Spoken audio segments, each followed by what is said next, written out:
Start by drawing a horizontal line 5 inches across and a vertical line 7 inches down. Leave some room at the bottom because we will add to that later. Mark 1-inch increments across the horizontal line and the vertical line. An eye will be our unit of measurement for this tutorial, and for reference, an eye in this tutorial is 1 inch, and that's why we marked 1-inch increments. And the face is 5 eyes wide and 7 eyes tall. And I'm going to draw a line here at the bottom too. The first mark on the vertical line is going to be your hairline. So go ahead and draw a line across there, and you can label that hairline. Skip line 2 and hop down to line 3, and that is going to be where the eyebrows will fall on a face. And keep in mind, we're just putting placements here. It's not actually going to look like a realistic face yet. So base of nose, skip 4 and hop down to 5. And then we're going to draw a line for the base of our nose. I'm just going to draw a line just kind of in the middle, not all the way across, because the nose doesn't cross your entire face. And then label that base of nose. Next, we have our chin. So you are going to find that your chin is going to hit right on line 7. So I'm going to go ahead and label that chin. And then the next thing we're going to do is add 2 more inches at the bottom of this so that we have room for a neck. That way we don't have just a head, but usually a portrait has some of the neck included. So we're going to add 8 and 9 here, and then along line 9 will be the base of the neck.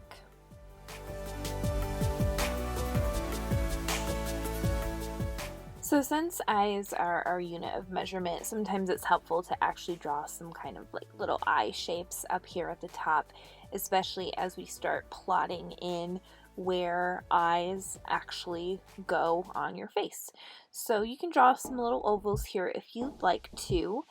And then what we're going to do is line our ruler up at the first interval, and we're going to draw some little dashed lines coming down.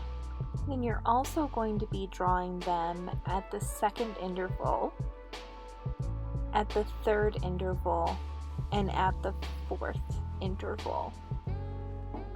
Now on the vertical line, your eyes are going to be between the third and the 5th line, and it's going to be about 2/3 up from the bottom, and then you can make a little interval for where your eyes will fall.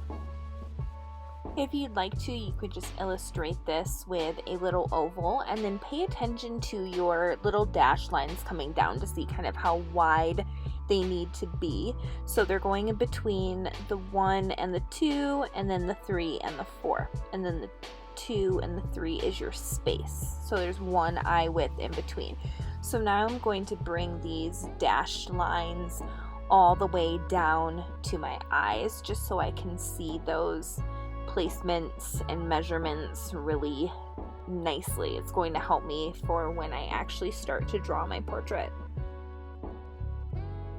So looking here, I can see the base of my nose is a little too far to the right, so I'm actually just going to erase that and redraw that. Now that I actually have the placement of my eyes in here, I can use that for placement. So the base of your nose will fall between 2 and 3, and it's 1 eye width. And if you want to, you can continue those little dashed lines all the way down to the base of your nose. Next, we're going to take a look at the lips, which will be placed between interval 5 and 7. We're going to do a similar thing like we did for the eyes, and we're going to come up 2/3 of the way from the bottom, from 7, bring that up, and that will be the middle of the lip, or the split of that lip, that center line there. You can see the lip too is going to be 2 eyes wide, kind of 1 full eye and then the 2 half eyes there. Then you're going to see the chin here at the bottom, which we already did label. But if it's helpful, you can illustrate that kind of with a little oval. And then your chin is going to typically be 1.5 eyes wide. If you want to, you could illustrate the chin with a little oval. Pupils typically line up with the edge of the lips. So if you want to, you could draw some lines on either edge of your lip and kind of draw where the pupils would go. You could draw some dashes down to kind of illustrate that placement as well. So now that you know all about the placement of facial features, stay tuned for the next video so you can learn all about the planes of the face. Thanks!